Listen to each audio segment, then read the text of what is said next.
ಆತ್ಮೀಯ ವಿದ್ಯಾರ್ಥಿಗಳಿಗೆ ನಮಸ್ಕಾರಗಳು. ಈ ದಿನ ಜಿಲ್ಲಾಡಳಿತ ಕೋಲಾರ, ಜಿಲ್ಲಾ ಪಂಚಾಯಿತಿ ಕೋಲಾರ ಹಾಗೂ ಆರೋಗ್ಯ ಮತ್ತು ಕುಟುಂಬ ಕಲ್ಯಾಣ ಇಲಾಖೆಯ ಪರವಾಗಿ ಈ ಒಂದು ಜಾಗೃತಿ ಕಾರ್ಯಕ್ರಮಕ್ಕೆ ತಮಗೆಲ್ಲರಿಗೂ ಕೂಡ ಆತ್ಮೀಯ ಸ್ವಾಗತನ ಬಯಸ್ತೀನಿ. ನನ್ನ ಹೆಸರು ಮೊಹಮ್ಮದ್ ಪಿ, ಜಿಲ್ಲಾ ಸಲಹೆಗಾರರು, ಜಿಲ್ಲಾ ತಂಬಾಕು ನಿಯಂತ್ರಣ ಕೋಶ ಕೋಲಾರ. ಆತ್ಮೀಯ ವಿದ್ಯಾರ್ಥಿಗಳೇ, ನಿಮಗೆಲ್ಲರಿಗೂ ಗೊತ್ತಿರ್ಬೋದು, ಆರೋಗ್ಯಕ್ಕೆ ಸಂಬಂಧಪಟ್ಟಂತೆ ಕಳೆದ ಡಿಸೆಂಬರ್ನಿಂದ ಇದುವರೆಗೆ ಕೋವಿಡ್ ಒಂದು ಸಾಂಕ್ರಾಮಿಕ ರೋಗದ ಬಗ್ಗೆ ನೀವೆಲ್ಲ ತಿಳ್ಕೊಂಡಿದ್ದೀರಾ ಮತ್ತು ಅದ್ರ ಬಗ್ಗೆ ಎಲ್ಲರಿಗೂ ಮಾಧ್ಯಮಗಳಲ್ಲಿ ನೋಡಿದ್ದೀರಾ. ಸೊ ನಾವು ಇವತ್ತೊಂದು ದಿನ ಚರ್ಚೆ ಮಾಡ್ತಿರೋವಂಥದ್ದು ಅಸಾಂಕ್ರಾಮಿಕ ರೋಗವಾದ ಈ ತಂಬಾಕು ಉತ್ಪನ್ನಗಳ ಸೇವನೆಯಿಂದಾಗಿ ಉಂಟಾಗುವಂಥ ಅಸಾಂಕ್ರಾಮಿಕ ರೋಗಗಳು ಮತ್ತು ಕೋವಿಡ್, ಈ ಕೊರೋನಾ ವೈರಸ್ಗೆ ಈ ತಂಬಾಕು ಉತ್ಪನ್ನಗಳ ಸೇವನೆ ಮಾಡೋದ್ರಿಂದಾಗಿ ಯಾವ ರೀತಿ ತೊಂದರೆ ಆಗ್ತವೆ ಅನ್ನೋ ಕಾರಣದಿಂದಾಗಿ health effects of tobacco use and second hand smoking ಅಂತ ಹೇಳಿಬಿಟ್ಟು, ಅಂದರೆ ಈ ತಂಬಾಕು ಉತ್ಪನ್ನಗಳ ಸೇವನೆ ಮಾಡೋದ್ರಿಂದಾಗಿ ಆರೋಗ್ಯದ ಮೇಲೆ ಏನೇನು ಪರಿಣಾಮ ಉಂಟಾಗ್ತದೆ ಹಾಗೂ ಈ ಪರೋಕ್ಷ ಧೂಮಪಾನ, ಸೆಕೆಂಡ್ ಹ್ಯಾಂಡ್ ಸ್ಮೋಕಿಂಗ್ ಅಂದರೆ ಪರೋಕ್ಷ ಧೂಮಪಾನದಿಂದಾಗಿ ಏನೇನು ತೊಂದರೆಗಳಾಗ್ತದೆ ಎನ್ನುವ ವಿಷಯವಾಗಿ ಇವತ್ತೊಂದು ಜಾಗೃತಿ ಕಾರ್ಯಕ್ರಮವನ್ನು ನಾವು ಹಮ್ಮಿಕೊಳ್ತಾ ಇದ್ದೀವಿ. ಸೊ ನಿಮಗೆಲ್ಲ ಗೊತ್ತಿದೆ, ಈ ತಂಬಾಕು ಉತ್ಪನ್ನಗಳು ಅಂದರೆ ಬೀಡಿ ಇರ್ಬೋದು, ಸಿಗರೇಟ್ ಇರ್ಬೋದು, ಹಣ್ಸ್ ಇರ್ಬೋದು, ಗುಟ್ಕಾ ಇರ್ಬೋದು, ಈ ರೀತಿಯಾದಂಥ ತಂಬಾಕು ಉತ್ಪನ್ನಗಳ ಮೇಲೆ ಟೊಬ್ಯಾಕೊ ಕಿಲ್ಸ್ ಅಂತ ಹೇಳಿಬಿಟ್ಟು ಬರೀತಿದ್ರು, ಅಂದರೆ ತಂಬಾಕು ಕೊಲ್ಲುತ್ತದೆ ಅಂತ ಹೇಳಿಬಿಟ್ಟು. ಬಟ್ ಇತ್ತೀಚಿನ ದಿನಗಳಲ್ಲಿ ಅದನ್ನು ಚೇಂಜ್ ಮಾಡಿ ಟೊಬ್ಯಾಕೊ ಕಾಸ್ ಕ್ಯಾನ್ಸರ್, ಟೊಬ್ಯಾಕೊ ಕಾಸ್ ಪೈನ್ಫುಲ್ ಡೆತ್ ಅಂತ ಹೇಳಿಬಿಟ್ಟು ಬರೀತಾರೆ. ಯಾಕೆ ಇದನ್ನು ಡೆತ್ ಅಂತ ಬರೀತಾರೆ ಅಥವಾ ಟೊಬ್ಯಾಕೊ ಕಿಲ್ಸ್ ಅಂತ ಬರೀತಾರೆ ಅಂದರೆ, ಈ ತಂಬಾಕು ಉತ್ಪನ್ನಗಳ ಸೇವನೆ ಮಾಡೋದ್ರಿಂದಾಗಿ ಇಡೀ ಪ್ರಪಂಚದಂತ ಪ್ರತಿ ವರ್ಷ 6 ಮಿಲಿಯನ್ರಷ್ಟು ಜನ ಸಾಯ್ತಿದ್ದಾರೆ, ಡೆತ್ ಆಗ್ತಿದ್ದಾರೆ. ಮತ್ತು 6 ಮಿಲಿಯನ್ರಷ್ಟು ಜನ, ನಾನು ಒಂದು ಹೋಲಿಕೆ ಮಾಡಿ ನೋಡಲಿಕ್ಕೆ ಪ್ರಯತ್ನ ಮಾಡ್ತೀನಿ. ನಾವು ಕಳೆದ ಡಿಸೆಂಬರಿಂದ ಕೋವಿಡ್ ಒಂದು ಕೊರೋನಾ ವೈರಸ್ ಅಟ್ಯಾಕ್ ಮಾಡಿ ಎಷ್ಟು ಜನಕ್ಕೆ ಕೊರೋನಾ ವೈರಸ್ಸು ಅಟ್ಯಾಕ್ಟ್ ಆಗಿದೆ ಅಂದರೆ ನಿಮಗೆಲ್ಲ ಗೊತ್ತಿದೆ, 24 ಮಿಲಿಯನ್ರಷ್ಟು ಜನಕ್ಕೆ ಕೊರೋನಾ ವೈರಸ್ ಬಂದಿದೆ. ಅದರಲ್ಲಿ 24 ಮಿಲಿಯನ್ರಲ್ಲಿ 17 ಮಿಲಿಯನ್ರಷ್ಟು ಜನ ರಿಕವರಿ ಆಗಿದ್ದಾರೆ, ಅಂದರೆ ವಾಸಿ, ಕೊರೋನಾ ವೈರಸ್ ಬಂದು ವಾಸಿ ಆಗಿದೆ. ಮತ್ತು 6 ಮಿಲಿಯನ್ರಷ್ಟು ಜನ ಇನ್ನು ಅವರಿಗೆ ಕೊರೋನಾ ವೈರಸ್ ಆಕ್ಟಿವ್ ಇದೆ, ಬಟ್ ಮುಂದಿನ ದಿನಗಳಲ್ಲಿ ವಾಸಿ ಆಗ್ಬೋದು ಅಥವಾ ಕೆಲವೊಂದು ಪೇಷಂಟ್ಗಳು ಡೆತ್ ಆಗಿರ್ಬೋದು. ಅದರಲ್ಲಿ 17 ಪ್ಲಸ್ 6 ಮಿಲಿಯನ್ ಹೋದರೆ 24 ಮಿಲಿಯನಲ್ಲಿ 1 ಮಿಲಿಯನ್ ಮಾತ್ರನೇ ಇದುವರೆಗೆ ಕೊರೋನಾ ವೈರಸ್ಸಿಂದ ಡೆತ್ ಆಗಿರೋವಂಥದ್ದು. ಸೊ ಕೊರೋನಾ ವೈರಸ್ಸಿಂದ ಇದುವರೆಗೆ ಬರೀ 1 ಮಿಲಿಯನ್ರಷ್ಟು ಮಾತ್ರ ಡೆತ್ ಆಗಿದ್ದಾರೆ. ನಾವು ಇದನ್ನು ಹೋಲಿಕೆ ಮಾಡಿ ನೋಡಿದರೆ, ನಮ್ಮ ತಂಬಾಕು ಉತ್ಪನ್ನಗಳ ಸೇವನೆ ಮಾಡಿ ಪ್ರತಿ ವರ್ಷ 6 ಮಿಲಿಯನ್ರಷ್ಟು ಜನ ಸಾಯ್ತಿದ್ದಾರೆ, ಡೆತ್ ಆಗ್ತಿದ್ದಾರೆ. ಸೊ ಮತ್ತು ಇದರಲ್ಲಿ ಈ ತಂಬಾಕು ಉತ್ಪನ್ನಗಳ ಸೇವನೆ ಮಾಡೋದ್ರಿಂದಾಗಿ ಮುಖ್ಯವಾಗಿ ಬರುವಂಥ ಕಾಯಿಲೆಗಳಲ್ಲಿ cancer, 22% of global cancer deaths, ಅಂದರೆ ಕ್ಯಾನ್ಸರ್ ಬಂದು ಡೆತ್ ಆಗೋರಲ್ಲಿ 22% ಕ್ಯಾನ್ಸರು ಈ ತಂಬಾಕು ಉತ್ಪನ್ನಗಳ ಸೇವನೆ ಮಾಡೋದ್ರಿಂದನೇ ಕ್ಯಾನ್ಸರ್ ಬಂದು ಡೆತ್ ಆಗಿದ್ದಾರೆ. ಅದೇ ರೀತಿಯಾಗಿ 71% ಆಫ್ ಲಂಗ್ಸ್ ಕ್ಯಾನ್ಸರ್ ಡೆತ್, ಅಂದರೆ ಲಂಗ್ಸ್ಗೆ ಕ್ಯಾನ್ಸರ್ ಬಂದು ಡೆತ್ ಆಗಿರೋರಲ್ಲಿ 71% ಜನ ಈ ತಂಬಾಕು ಉತ್ಪನ್ನಗಳ ಸೇವನೆ ಮಾಡೋದ್ರಿಂದನೇ ಲಂಗ್ಸ್ ಕ್ಯಾನ್ಸರ್ ಬಂದು ಡೆತ್ ಆಗಿದ್ದಾರೆ. ಮತ್ತು 90% of death from chronical obstructive lung diseases, ಅಂದರೆ ಒಂದು ಶ್ವಾಸಕೋಶಕ್ಕೆ ಸಂಬಂಧಪಟ್ಟಂತಹ ದೀರ್ಘಕಾಲಿಕ ಕಾಯಿಲೆಗಳಿಗೆ ತುತ್ತಾಗಿ ಒಂದು 90% ಜನ ಡೆತ್ ಆಗ್ತಿದ್ದಾರೆ. ಮತ್ತು ಕ್ರೋನಿಕಲ್ 72% ಆಫ್ ಕ್ರೋನಿಕಲ್ ರೆಸ್ಪಿರೇಟರಿ ಡಿಸೀಸಸ್, ಅಂದರೆ ಉಸಿರಾಟಕ್ಕೆ ತೊಂದರೆಯಿಂದಾಗಿ ಡೆತ್ ಆಗ್ತಿರೋ ಅಂಥದ್ದು 42% ಜನ. ಸೊ ಇದನ್ನು ನಾನು ಹೇಳ್ತಿರೋ ಅಂಥದ್ದು ಲಂಗ್ಸ್ ರಿಲೇಟೆಡು. ಕೋವಿಡು ಕೂಡ ಅಟ್ಯಾಕ್ಟ್ ಆಗೋವಂಥದ್ದು ಲಂಗ್ಸಿಗೆ ಮಾತ್ರ. ಲಂಗ್ಸ್ ಮೇಲೆ ಅದು ಲಂಗ್ಸಲ್ಲಿ ಹೋಗಿ ಅದು ಅಟ್ಯಾಕ್ ಮಾಡಿ ಮನುಷ್ಯನ ಅವನ ಲಂಗ್ಸನ್ನು ದುರ್ಬಲಗೊಳಿಸಿ ಸೊ ಅವ್ರಿಗೆ ಬೇರೆ ಬೇರೆ ಸಿಮ್ಟಮ್ಸ್ನ ಉಂಟು ಮಾಡೋ ಅಂಥದ್ದು. ಮತ್ತು ಈ ಧೂಮಪಾನ ಕೂಡ ಲಂಗ್ಸ್ ಮೇಲೇ ಅಟ್ಯಾಕ್ ಮಾಡಿ ಲಂಗ್ಸನ್ನು ದುರ್ಬಲಗೊಳಿಸುವಂಥದ್ದು. ಅದರಿಂದಾಗಿ ಸ್ಮೋಕಿಂಗ್ ಮಾಡೋರಿಗೆ ಕೋವಿಡು ಬೇಗನೆ ದುರ್ಬಲಗೊಳಿಸಿ ಅವ್ರಿಗೆ ಅನೇಕ ವಿಧವಾದ ಆರೋಗ್ಯಕ್ಕೆ ಸಂಬಂಧಪಟ್ಟಂಥ ದುಷ್ಪರಿಣಾಮಗಳು ಉಂಟು ಮಾಡ್ತಾಯಿದೆ. ಸೊ ಮತ್ತೊಂದು ನಾನು ಒಂದು ಸ್ಲೈಡ್ ಇದೆ ನಿಮಗೆ ತೋರಿಸ್ತಾ ಇದ್ದೀನಿ. ಈ ಸ್ಲೈಡಲ್ಲಿ ನೋಡಿ, ಟೊಬ್ಯಾಕೋದಿಂದಾಗಿ ಪ್ರತಿ ವರ್ಷ ಡೆತ್ ಆಗ್ತಿರೋವಂಥದ್ದು 6 ಮಿಲಿಯನ್. ಅದೇ ಬೇರೆ ಬೇರೆ ಡಿಸೀಸಸ್, ಮೀಸಲ್ಸ್ ಇರ್ಬೋದು, ಮಲೇರಿಯಾ ಇರ್ಬೋದು, ಟ್ರಾಫಿಕ್ ಇಂಜುರೀಸ್ ಇರ್ಬೋದು, TB ಇರ್ಬೋದು, ಈ ರೀತಿಯಾಗಿ ನಾವು ಹೋಲಿಕೆ ಮಾಡಿ ನೋಡಿದರೆ ಹೆಚ್ಚಿನ ಜನ ತಂಬಾಕು ಉತ್ಪನ್ನಗಳ ಸೇವನೆ ಮಾಡಿ ಡೆತ್ ಆಗ್ತಿರೋ ಅಂಥದ್ದು ನಾವುಗಳು ನೋಡಬಹುದು.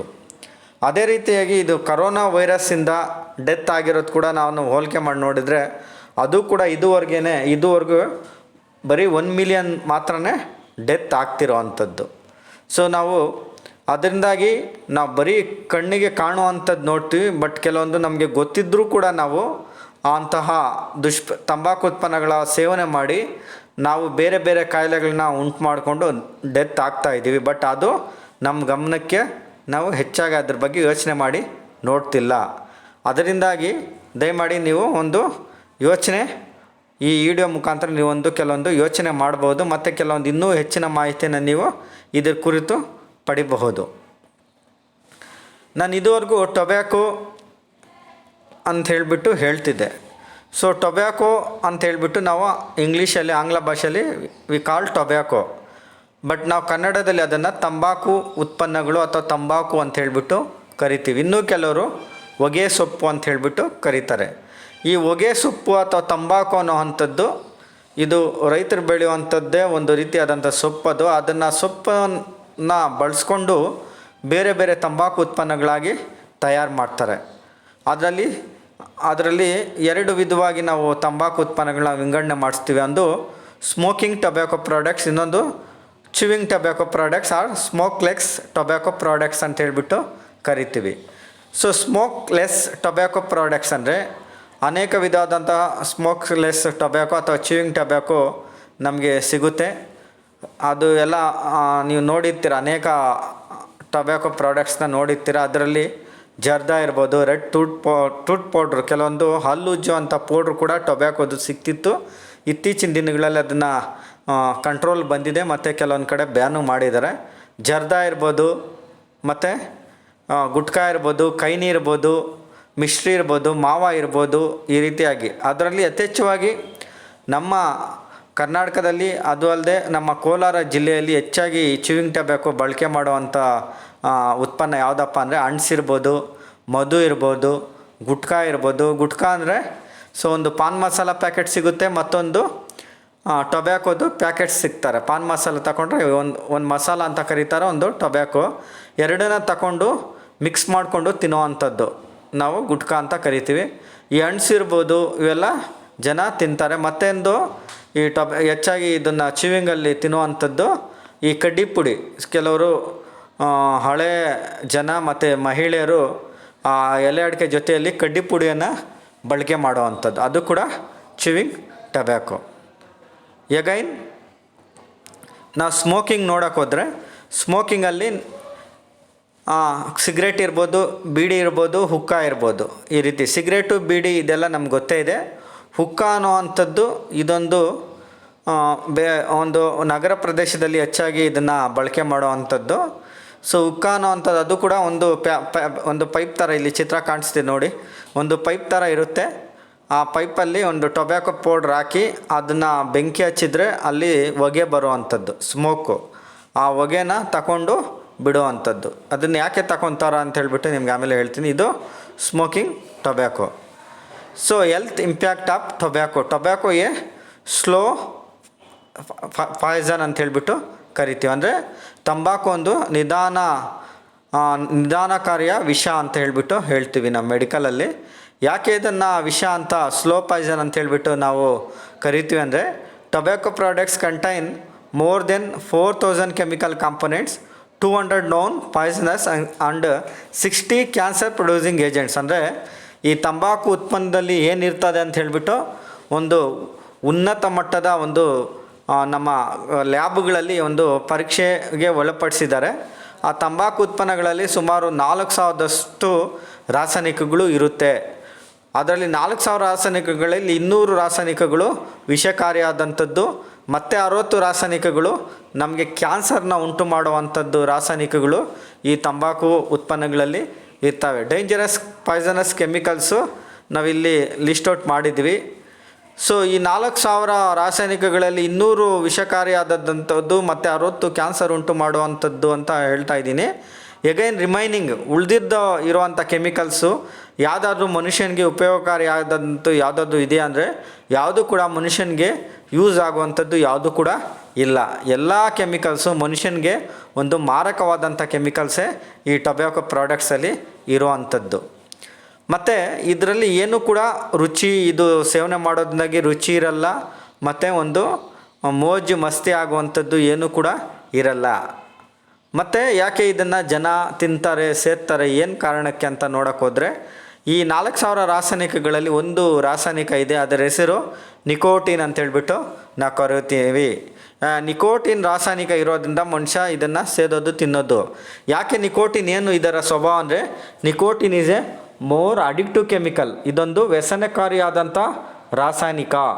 ವ್ಯಸನ ಅಂದರೆ ಏನಪ್ಪ ಅಂದರೆ, ಅವನು ಮಾನಸಿಕವಾಗಿ ಮಾನಸಿಕವಾಗಿ ಅವರು ಆ ಉತ್ಪನ್ನಗಳಿಗೆ ಅಡಿಕ್ಟ್ ಆಗ್ತಾರೆ. ಅಂದರೆ ನಾವು ಸ್ವಾಭಾವಿಕ ಇರುವಂಥ ನಮ್ಮ ಬ್ರೈನು ನಾವು ಇಂಥ ತಂಬಾಕು ಉತ್ಪನ್ನಗಳನ್ನ ಬಳಕೆ ಮಾಡಿದರೆ ಏನಾಗ್ತದೆ, ನಮ್ಮ ಬ್ರೈನು ಆ ತಂಬಾಕು ಉತ್ಪನ್ನಗಳ ಮೇಲೆ ಅವಲಂಬನೆ ಆಗಿಬಿಡುತ್ತೆ, ಅಂದರೆ ಅಡಿಕ್ಟ್ ಆಗ್ತದೆ.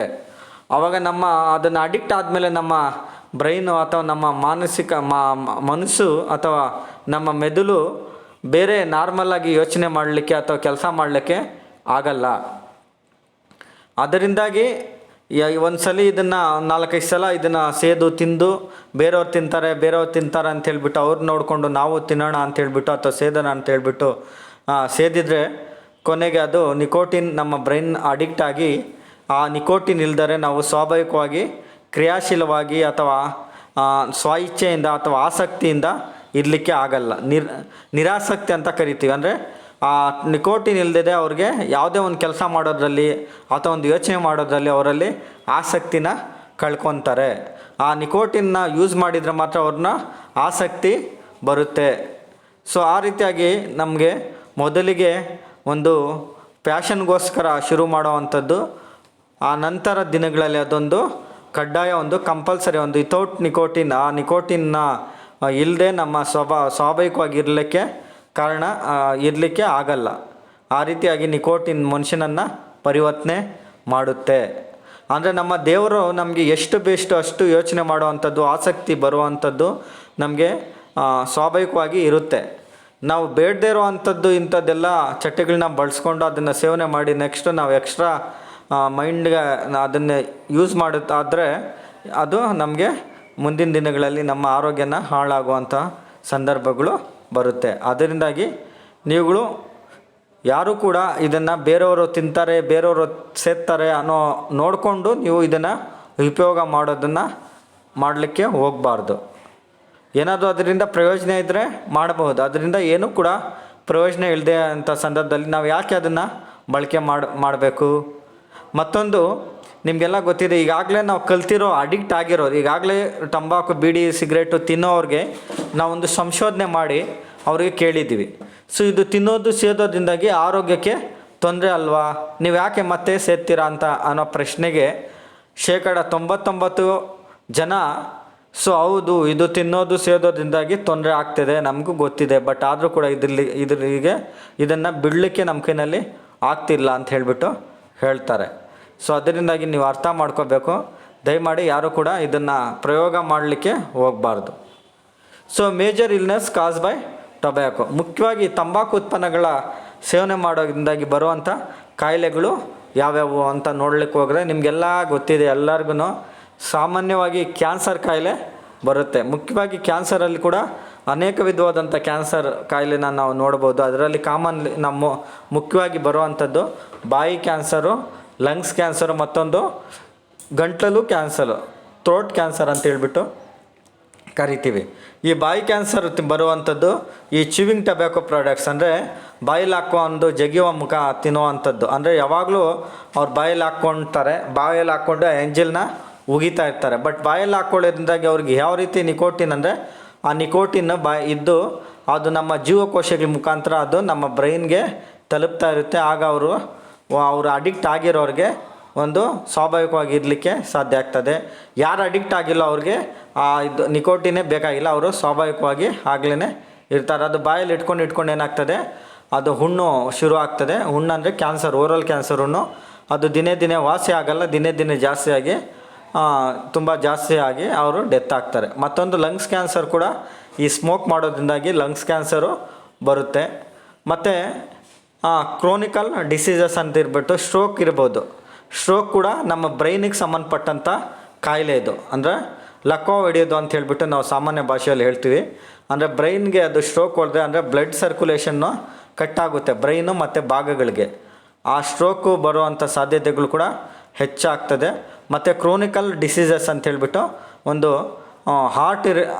ಒಂದು ಹೃದಯಕ್ಕೆ ಸಂಬಂಧಪಟ್ಟಂಥ ಅನೇಕ ಕಾಯಿಲೆಗಳು ಈ ತಂಬಾಕು ಉತ್ಪನ್ನಗಳ ಸೇವನೆ ಮಾಡೋದ್ರಿಂದಾಗಿ ಬರ್ತವೆ. ಮತ್ತು ಕ್ರೋನಿಕಲ್ ರೆಸ್ಪೆಕ್ಟಲಿ ಸಿಂಪ್ಟಮ್ಸ್ ಅಂದರೆ ಒಂದು ಉಸಿರಾಟಕ್ಕೆ ಸಂಬಂಧಪಟ್ಟಂಥ ಕಾಯಿಲೆಗಳು, ಅನೇಕ ಕಾಯಿಲೆಗಳು ಈ ತಂಬಾಕು ಉತ್ಪನ್ನಗಳ ಸೇವನೆ ಮಾಡೋದ್ರಿಂದಾಗಿ ಬರ್ತದೆ. ಮತ್ತು ಅಸ್ತಮ ಇರ್ಬೋದು, ಕ್ಷಯರೋಗ, ಟಿ ಬಿ ಕಾಯಿಲೆ ಅಂತ ನಾವು ಸಾಮಾನ್ಯ ಭಾಷೆಯಲ್ಲಿ ಏನು ಕರಿತೀವಿ, ಟಿ ಬಿ ಕಾಯಿಲೆ ಕೂಡ ಈ ತಂಬಾಕು ಉತ್ಪನ್ನಗಳಿಂದ ಉಂಟಾಗ್ತದೆ. ಮತ್ತು ಚೆಸ್ಟ್ ಇನ್ಫೆಕ್ಷನ್ಸ್ ಅಂದರೆ ನಮ್ಮ ಎದೆಗೆ ಸಂಬಂಧಪಟ್ಟಂಥ ಅನೇಕ ಕಾಯಿಲೆಗಳು, ಎದೆ ನೋವು, ಎದೆಗೆ ಸಂಬಂಧಪಟ್ಟಂಥ ಕಾಯಿಲೆಗಳು ಈ ತಂಬಾಕು ಉತ್ಪನ್ನಗಳಿಂದ ಬರುತ್ತೆ. ಸೊ ಇಷ್ಟೇ ಅಲ್ಲದೆ ಇನ್ನು ಈ ಜೆಂಟ್ಸಲ್ಲಿ ಮುಖ್ಯವಾಗಿ ಇಲ್ಲಿ ಹುಡುಗರು ಯಾವಾಗ ಶುರು ಮಾಡ್ತಾರೆ, ಈ ಅಡಲಸನ್, ಈ ಹದಿಹರದ ಏಜಲ್ಲಿ, ಹದಿಹರದ ವಯಸ್ಸಲ್ಲಿ ಅವರು ತಂಬಾಕು ಉತ್ಪನ್ನಗಳನ್ನ ಅಡಿಕ್ಟ್ ಆಗ್ತಾರೆ. ಸೊ ಬಟ್ ಮುಖ್ಯವಾಗಿ ಈ ತಂಬಾಕು ಉತ್ಪನ್ನ ಅವರು ಅಡಿಕ್ಟ್ ಆಗ್ತಾರೆ. ಬಟ್ ಏನಾಗ್ತದೆ ಅಂದರೆ ಈ ತಂಬಾಕು ಉತ್ಪನ್ನಗಳು ಸೇವನೆ ಮಾಡೋದ್ರಿಂದಾಗಿ ಪುರುಷರಲ್ಲಿ ಮುಖ್ಯವಾಗಿ ಇಂಪಾರ್ಟೆನ್ಸಿ ಅಂದರೆ ಅವರ ಪುರುಷತ್ವವನ್ನು ಕಳ್ಕೊಳ್ಳೋ ಅಂಥದ್ದು, ಅಂದರೆ ಸಾಂಸಾರಿಕ ಜೀವನದ ಮೇಲೆ ಆಸಕ್ತಿ ಇಲ್ಲದೇ ಇರುವಂಥದ್ದು ದಿನೇ ದಿನೇ ಆಗ್ತಾ ಹೋಗ್ತದೆ. ಮತ್ತು ಅವರಲ್ಲಿ ಉತ್ಪತ್ತಿ ಆಗುವಂಥ ಸ್ಪರ್ಮ್ ಕೂಡ, ಅಂದರೆ ವೀರ್ಯಾಣು ಅಂತ ನಾವು ಏನು ಕರಿತೀವಿ, ಆ ಸ್ಪರ್ಮ್ ಕೂಡ ಅಬ್ನಾರ್ಮಲ್ ಆಗ್ತದೆ, ಅಂದರೆ ಸಾಮಾನ್ಯವಾಗಿ ಇರಲ್ಲ. ಸೊ ಈ ರೀತಿಯಾಗಿ ಪುರುಷರಲ್ಲಿ ಆಗ್ತದೆ. ಅದೇ ರೀತಿಯಾಗಿ ನಾವು ಮಹಿಳೆಯರಲ್ಲಿ ನೋಡೋಕ್ಕೋದ್ರೆ ಅಂದರೆ ರೆಡ್ಯೂಸ್ ಫೆರ್ಟಿಲಿಟಿ ಅಂದರೆ ಒಂದು ಬಂಜೆತನ ಆಗುವಂಥದ್ದು, ಲೋ ಬರ್ತ್ ಬೇಬಿ ಅಂದರೆ ಕಡಿಮೆ ತೂಕದ ಮಕ್ಕಳು ಹುಟ್ಟುವಂಥದ್ದು, ಅವಧಿಕನ ಮೊದಲು ಜನನ ಆಗುವಂಥದ್ದು, ಸ್ಟಿಲ್ ಬರ್ತು, ಇಂಥದ್ದು ಅನೇಕ ಮಹಿಳೆಯರು ಕೂಡ ವಿಶೇಷವಾಗಿ ಈ ತಂಬಾಕು ಉತ್ಪನ್ನಗಳ ಸೇವನೆಯಿಂದಾಗಿ ಕಾಯಿಲೆಗಳು ಉಂಟಾಗ್ತದೆ. ಮತ್ತು ಈ ಚ್ಯೂವಿಂಗ್ ಟೊಬ್ಯಾಕೊ ನಿಮಗೆಲ್ಲ ಆಗಲೇ ಇದ್ರ ಬಗ್ಗೆ ಎಕ್ಸ್ಪ್ಲೇನ್ ಮಾಡ್ತಾ ಹೋಗಿದ್ದೀನಿ. ಈ ಚ್ಯೂವಿಂಗ್ ಟೊಬ್ಯಾಕೊ ಇನ್ನೂ ಹೆಚ್ಚು ಅಪಾಯಕಾರಿ, ಸ್ಮೋಕಿಂಗು ಅಪಾಯಕಾರಿ, ಇದು ಕೂಡ ಅಪಾಯಕಾರಿ. ಕೆಲವ್ರು ಏನು ಮಾಡ್ತಾರೆ, ನಿದ್ದೆ ಮಾಡೋ ಟೈಮಲ್ಲಿ ಕೂಡ ತಂಬಾಕು ಬಾಯಲ್ಲಿ ಇಟ್ಕೊಂಡು ನಿದ್ದೆ ಮಾಡ್ತಾರೆ. ಅದಿಲ್ಲದೆ ನಿದ್ದೆ ಕೂಡ ಬರೋಲ್ಲ, ಆ ರೀತಿ ಅಡಿಕ್ಟ್ ಆಗಿತ್ತು. ಇದರಿಂದಾಗಿ ಓರಲ್ ಕ್ಯಾನ್ಸರು ಬರಲಿಕ್ಕೆ ಮುಖ್ಯ ಕಾರಣ ಆಗ್ತದೆ.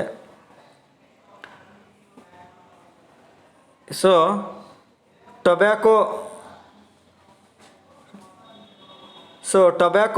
ಈ ತಿನ್ನೋದ್ರಿಂದಾಗಿ ಓರಲ್ ಕ್ಯಾನ್ಸರ್ ಅಂತ ನಾನು ಹೇಳಿದ್ದೀನಿ ನಿಮಗೆ. ಇಲ್ಲಿ ಚಿತ್ರಗಳಲ್ಲಿ ನೀವು ನೋಡಬಹುದು. ಈ ರೀತಿಯಾಗಿ ಇತ್ತೀಚಿನ ದಿನಗಳಲ್ಲಿ ಕಡಿಮೆ ವಯಸ್ಸಿನ ಯುವಕರಿಗೆ ಈ ಓರಲ್ ಕ್ಯಾನ್ಸರ್ ಬರ್ತಿರೋವಂಥದ್ದು ನೋಡ್ಬೋದು. ನೋಡಿ, ಈ ಫೋಟೋದಲ್ಲಿರುವಂಥದ್ದು ಎಲ್ಲರೂ ಕೂಡ ಬಿಲೋ 30 ಇಯರ್ಸ್ ಏಜ್, ಅಂದರೆ ಒಂದು 22 ವರ್ಷ, 23 ವರ್ಷ, 24 ವರ್ಷ, 30 ವರ್ಷಕ್ಕಿಂತ ಕಡಿಮೆ ವಯಸ್ಸಿನ ಹುಡುಗರು, ಇವರೆಲ್ಲ ಯುವಕರು ಎಲ್ಲರಿಗೂ ಕೂಡ ಈ ರೀತಿ ಓರಲ್ ಕ್ಯಾನ್ಸರ್ ಬಂದಿರೋ ಅನೇಕ ಉದಾಹರಣೆಗಳಿದೆ.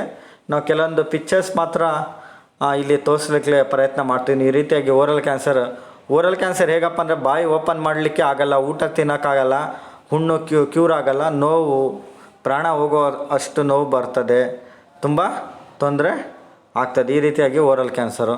ಮತ್ತು ಗ್ಯಾಂಗ್ರೇನ್ ಅಂತೇಳ್ಬಿಟ್ಟು ನಾನು ನಿಮ್ಗೆ ಹೇಳಿಲ್ಲ. ನೋಡಿ, ಇಲ್ಲಿ ಕಾಲು ಚಿತ್ರ ಇದೆಯಲ್ಲ, ಇದು ಕೈ ಬೆರಳಿರ್ಬೋದು, ಕಾಲು ಬೆರಳುಗಳು ಇರ್ಬೋದು, ಬ್ಲಡ್ ಸರ್ಕ್ಯುಲೇಷನ್ ಕಟ್ಟಾಗಿ ಗ್ಯಾಂಗ್ರೇನ್ ಬರುವಂಥದ್ದು, ಮತ್ತು ನಾಲಿಗೆ ತಂಬಾಕು ತಿಂದು ನಾಲಿಗೆ ಮೇಲೆ ಟಂಗ್ ಹಾರ್ಡ್ ಆಗಿಬಿಟ್ಟು ರುಚಿ ಕಂಡುಹಿಡುವಂಥದ್ದೇ ನಾವು ಕಳ್ಕೊತೀವಿ.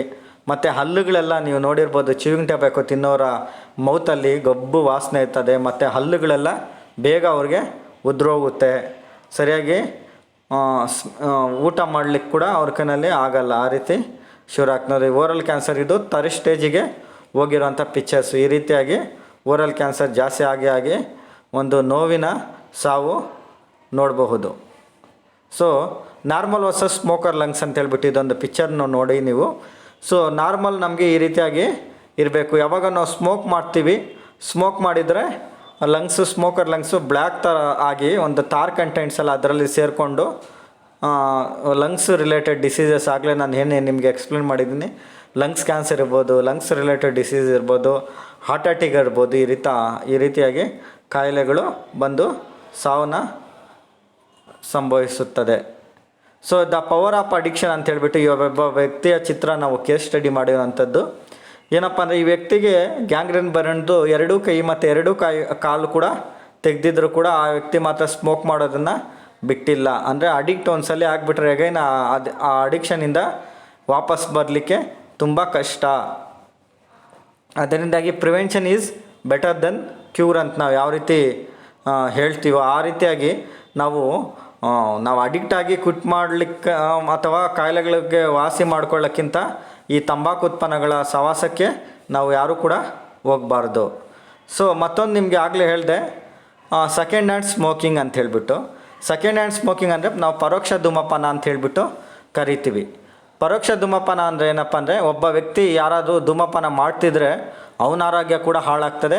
ಎಗೈನ್ ಅವ್ರ ಪಕ್ಕದಲ್ಲಿ ಇರುವಂಥವ್ರು ಎಲ್ಲರೂ ಕೂಡ ಆರೋಗ್ಯ ಆ ಸ್ಮೋಕ್ ಬಿಡೋದ್ರಿಂದಾಗಿ ಅವ್ರ ಆರೋಗ್ಯ ಕೂಡ ಹಾಳಾಗ್ತಾ ಹೋಗ್ತಾ ಇರ್ತದೆ. ಅದರಿಂದಾಗಿ ಪ್ಯಾಸಿವ್ ಸ್ಮೋಕಿಂಗ್ ಕೂಡ ತುಂಬ ಅಪಾಯಕಾರಿ. ನಾವು ಏನೋ ಸ್ಮೋಕ್ ಮಾಡಲ್ಲ, ಬಟ್ ಅಕ್ಕಪಕ್ಕದಲ್ಲಿ ಇರ್ಬೋದು, ಮನೆಗಳಲ್ಲಿರ್ಬೋದು, ಬೇರೆಯವರು ನಿರಂತರವಾಗಿ ಆ ಸ್ಮೋಕ್ ಮಾಡೋದ್ರಿಂದಾಗಿ ಧೂಮಪಾನ ಮಾಡ್ತಿರೋದಾಗಿ ಆ ಹೊಗೆನ ನಾವು ತಗೊಂಡ್ರೆ ನಮ್ಮ ಆರೋಗ್ಯ ಕೂಡ ಹಾಳಾಗಿ ಹೋಗ್ತದೆ. ಅಂಥ ಧೂಮಪಾನಕ್ಕೆ ನಾವು ಪರೋಕ್ಷ ಧೂಮಪಾನ ಅಥವಾ passive smoking, indirect smoking, involuntary smoking ಅಂತ ಹೇಳ್ಬಿಟ್ಟು ಕರಿತೀವಿ. So beware tobacco can make important. ನಿಮಗೆಲ್ಲ ಗೊತ್ತಿದೆ, ಆಗಲೇ ಹೇಳಿದ್ದೀನಿ. ತಂಬಾಕು ಉತ್ಪನ್ನಗಳ ಸೇವನೆ ಮಾಡೋದ್ರಿಂದ ನಾವು ದಿನೇ ನಮ್ಮ ಪುರುಷತ್ವವನ್ನು ಕಳ್ಕೊತೀವಿ. ಅದರಿಂದಾಗಿ ನಾವು ಬಹಳ ಎಚ್ಚರಿಕೆಯಿಂದ ಇರಬೇಕು. ಸೊ ನಾನು ವಿಡಿಯೋ ಮುಖಾಂತರ ಹೆಚ್ಚಾಗಿ ನಿಮಗೆ ಎಕ್ಸ್ಪ್ಲೇನ್ ಹೇಳಲಿಕ್ಕೆ ಕಷ್ಟ ಆಗ್ಬೋದು. ಇದಕ್ಕೆ ಸಂಬಂಧಪಟ್ಟಂಗೆ ನಿಮ್ಗೆ ಹೆಚ್ಚಿನ ಮಾಹಿತಿ ಬೇಕಾದಲ್ಲಿ ಸೊ ನಮ್ಮ ನಂಬರ್ ಇದೆ 08152228644. ಈ ದೂರವಾಣಿಗೆ ಕರೆ ಮಾಡಿ ಹೆಚ್ಚಿನ ನಮ್ಮಲ್ಲಿ ಮಾಹಿತಿ ಪಡಿಬಹುದು. ಇಲ್ಲದೇ ಇದ್ದಲ್ಲಿ ನಿಮ್ಮ ಅನಿಸಿಕೆಗಳನ್ನು ಅಥವಾ ನಿಮ್ಮ ಏನಾದರೂ ಪ್ರಶ್ನೆಗಳಿದ್ದಲ್ಲಿ kolar@gmail.com ಈ ಇಮೇಲ್ ವಿಳಾಸಕ್ಕೆ ನಿಮ್ಮ ಅನಿಸಿಕೆಗಳನ್ನು ಅಥವಾ ನಿಮ್ಮ ಪ್ರಶ್ನೆಗಳನ್ನು ಕಳಿಸಿ ಕೊಡಬಹುದು. ಸೊ ಮತ್ತೊಂದು ಈ ಎಸ್ಸೆ ರೈಟಿಂಗ್ ಆನ್ಲೈನ್ ಕಾಂಪಿಟೇಷನ್ ಅಂತ ಹೇಳ್ಬಿಟ್ಟು ನಾವು ಮಾಡಲಿಕ್ಕೆ ಹೋಗ್ತಾ ಇದ್ದೀವಿ. ನೀವು ಈ ವಿಡಿಯೋನ ಇದನ್ನು ಕೇಳಿದ ಅಥವಾ ನೋಡಿದ ಎಲ್ಲ ವಿದ್ಯಾರ್ಥಿಗಳು ಈ ತಂಬಾಕು ಉತ್ಪನ್ನಗಳ ಇಂದ ಉಂಟಾಗುವಂಥ ದುಷ್ಪರಿಣಾಮಗಳ ವಿಷಯದ ಕುರಿತು ಅಂದರೆ ಇಲ್ ಎಫೆಕ್ಟ್ಸ್ ಆಫ್ ಟೊಬ್ಯಾಕೊ ಯೂಸ್ ಅನ್ನೋವಂಥ ವಿಷಯದ ಮೇಲೆ ನೀವು ಪ್ರಬಂಧಗಳನ್ನು ಬರೆದು ನಮ್ಮ ಇಮೇಲ್ ವಿಳಾಸಕ್ಕೆ ಕಳಿಸಿದಲ್ಲಿ ನಿಮಗೆ ನಿಮ್ಮ ಪ್ರಬಂಧಗಳು ಬರೆದಂತಹ ಮತ್ತು ಉತ್ತಮವಾಗಿ ಪ್ರಬಂಧಗಳು ಬರೆದಂಥ ವಿದ್ಯಾರ್ಥಿಗಳಿಗೆ ನಮ್ಮ ಇಲಾಖೆ ಕಡೆಯಿಂದ ಬಹುಮಾನಗಳು ಕೂಡ ನೀಡುವಂತಹ ವ್ಯವಸ್ಥೆ ಮಾಡಿದ್ದೀವಿ. ನೀವು ಒಂದು ಶಾಲೆ, ಒಂದು ಕಾಲೇಜಿನ ಒಂದು 12 ವಿದ್ಯಾರ್ಥಿಗಳಿಗೆ ನಾವು ಬಹುಮಾನಗಳು ಕೊಡೋಕ್ಕೆ ಯೋಜನೆ ಮಾಡಿದ್ದೀವಿ. ಆದ್ದರಿಂದಾಗಿ ಈ ವಿಡಿಯೋ ಆನ್ಲೈನ್ ಕ್ಲಾಸ್ ಅಥವಾ ವಿಡಿಯೋನ ಕೇಳಿದಂತಹ ಎಲ್ಲ ವಿದ್ಯಾರ್ಥಿಗಳು ನೀವು ಪ್ರಬಂಧಗಳನ್ನ ಬರೆದು ನಮ್ಮ ಕಳಿಸೋ ಮುಖಾಂತರ ಬಹುಮಾನಗಳು ಮತ್ತು ಜಿಲ್ಲಾ ಮಟ್ಟದ ಪ್ರಶಸ್ತಿ ಪತ್ರವನ್ನು ಪಡೀಲಿ ಅಂತ ಹೇಳ್ತಾ ಸೊ ಇಷ್ಟು ಈ ವಿಡಿಯೋನ ಇಲ್ಲಿಗೆ ಮುಕ್ತಾಯಗೊಳಿಸ್ತಿದ್ದೀವಿ. ನಮಸ್ಕಾರ.